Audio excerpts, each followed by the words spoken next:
Hello everyone, welcome back to my channel. I hope आप सभी बहुत अच्छे होंगे। तो चलिए बिना टाइम वेस्ट किए बढ़ते हैं आज के टॉपिक की तरफ। हम लोग सीख रहे थे प्रिपरेशन ऑफ हेलो एरीन्स। इसका एक टॉपिक हमारा रह गया था कि हाउ टू फॉर्म आयोडोबेंजीन। ठीक है, तो आयोडोबेंजीन कैसे बनाते हैं उसको आज समझ लेते हैं। तो आयोडोबेंजीन बनाने के लिए सबसे पहले हमने मान लीजिए यहाँ पर लिया बेंजीन प्लस I2। ठीक है, इसका हम रिएक्शन कराएंगे तो यहाँ पर हमें क्या चाहिए होता था, लुईस एसिड। तो यहाँ पर हम कोई लुईस एसिड ले लेते हैं। मान लीजिए हमने ले लिया ZnCl2। ठीक है, तो हमारा प्रोडक्ट क्या बनना चाहिए था, बेंजीन रिंग। ठीक है, इस पर आपका आकर I अटैच हो जाता, I प्लस क्या बन जाता, HI। यहाँ से हाइड्रोजन निकलता है और I से जुड़ता है तो बनता प्लस HI। यानी यहाँ पर ये हमारा आयोडोबेंजीन ऐसे बन जाना चाहिए था। ठीक है, बट लास्ट वीडियो मैंने आपको बताया था कि इसमें थोड़ी सी कॉम्प्लिकेशन आती है। वो कॉम्प्लिकेशन क्या है, ये HI, ये जो यहाँ पर HI आपका बन रहा है ये बहुत ही स्ट्रॉन्ग रिड्यूसिंग एजेंट होता है। ठीक है, स्ट्रॉन्ग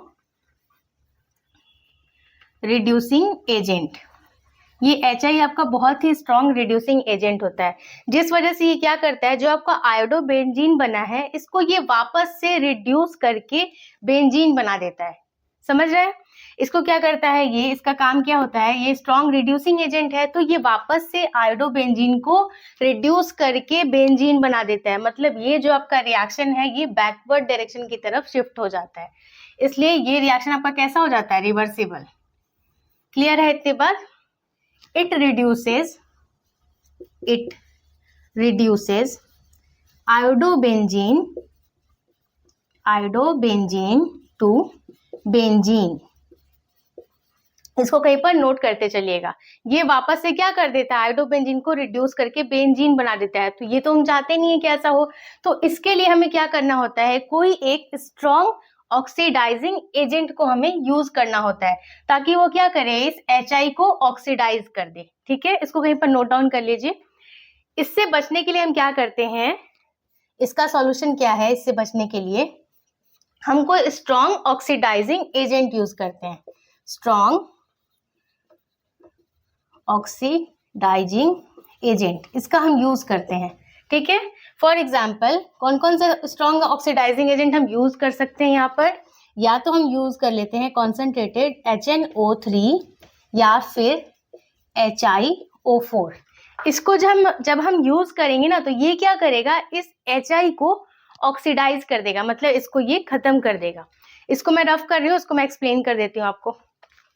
अब जब हमने ये स्ट्रॉन्ग ऑक्सीडाइजिंग एजेंट यूज किया HNO3 या HiO4, तो यहाँ पर आपका क्या बन रहा था, HI। तो ये जो HI है इसको ये क्या करेगा, ऑक्सीडाइज कर देगा। हमने क्या ले लिया यहाँ पर, कॉन्सेंट्रेटेड HNO3 या फिर हमने क्या ले लिया, HiO4। अब इसका क्या काम हो जाएगा कि ये इसको ऑक्सीडाइज करेगा, मतलब खत्म करेगा। कैसे करेगा, तो ये आपका नेसेंट ऑक्सीजन प्रोवाइड करता है। ठीक है, अब यहाँ से 2 H और 1 ऑक्सीजन मिलके निकलेंगे तो क्या बनेगा, H2O। 2 यहाँ से हाइड्रोजन, यहाँ से 1 ऑक्सीजन तो बना H2O। ठीक है, प्लस 2 यहाँ पर I है तो बना I2।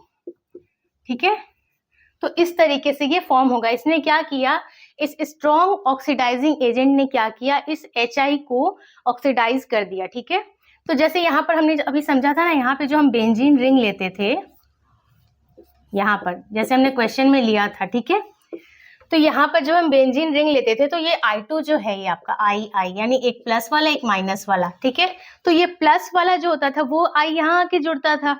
ठीक है, और I माइनस वाला जो आयोडीन है वो जाकर के ऐसे बनाता था आपका, देखिए यहाँ प्रोडक्ट क्या फॉर्म हो रहा था, प्लस HI। तो ये जो I माइनस वाला है ना, ये आकर के यहाँ पर HI में इन्वॉल्व होता है, ये आकर बना रहा होता है। तो इसका ये काम है कि इस I माइनस को ये पूरी तरीके से खत्म कर देता है और फाइनली आपको ये मिलता है। ठीक है, तो जब आपको क्वेश्चन पूछे कि आयोडोबेंजीन बनाना है तो आप रिएक्शन कैसे बनाएंगे, आप क्या करेंगे, यहाँ लेंगे बेंजीन। ठीक है, बेंजीन लिया आपने, अब उसके बाद आप लेंगे यहाँ पर I2। आपको चेंज कहाँ पे करना होगा, यहाँ पे हम क्या लेते थे, लुईस एसिड। कब लेते थे, जब हम बनाते थे क्लोरोबेंजीन या ब्रोमोबेंजीन। आयोडोबेंजीन में आपको यहाँ पे लुईस एसिड नहीं लेना है। क्यों नहीं लेना है, लुईस एसिड लिया जैसे ही हमने, वहां क्या फॉर्म हो गया, HI। HI है आपका बहुत ही स्ट्रॉन्ग रिड्यूसिंग एजेंट। उसने क्या कर दिया, उसने वापस से आपके आयोडोबेंजीन को रिड्यूस करके बेंजीन बना दिया। तो यहाँ पर हम लुईस एसिड नहीं लेंगे, यहाँ पर हम लेंगे कॉन्सनट्रेटेड HNO3 या फिर हम लेंगे HiO4। जब हम ये लेंगे तब हमारा प्रोडक्ट जाकर के क्या बन जाएगा, आयोडोबेंजीन। अब जाकर ये बनेगा आपका आयोडोबेंजीन। क्लियर हो रहा, ये अब जाके फॉर्म हुआ। तो ये पूरा प्रोसीजर है आपका आयोडोबेंजीन बनाने का। ठीक है, नेक्स्ट देख लेते हैं, इसको कहीं पर नोट डाउन कर लीजिएगा आप। नेक्स्ट अब हम देख लेते हैं फ्लोरोबेंजीन के लिए। तो फ्लोरोबेंजीन जो होता है आपका, वो इस मेथड से प्रिपेयर नहीं होता है। क्यों नहीं प्रिपेयर होता है, क्योंकि वहां पर जो F2F2 का बॉन्ड है उसको ब्रेक करना पॉसिबल नहीं है, वहां एक्सप्लोजन होने के चांसेस हो जाते हैं। इसलिए फ्लोरोबेंजीन जो है आपका, fluorobenzene cannot be prepared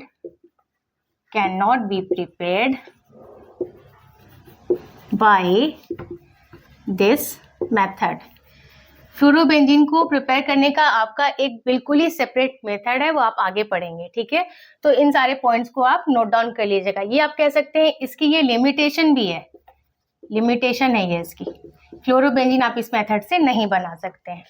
so that's all for today. I hope आज का वीडियो आपको यूजफुल लगा होगा। इस वीडियो से रिलेटेड कोई सा भी डाउट आ रहा है आपके मन में तो आप मुझे कमेंट सेक्शन में पूछ सकते हैं। वीडियो पसंद आए तो इसे लाइक कर दीजिए। चैनल को अगर अभी तक सब्सक्राइब नहीं किया है तो प्लीज सब्सक्राइब कीजिए। मैं मिलती हूँ आपसे नेक्स्ट वीडियो में, तब तक के लिए take care and bye bye.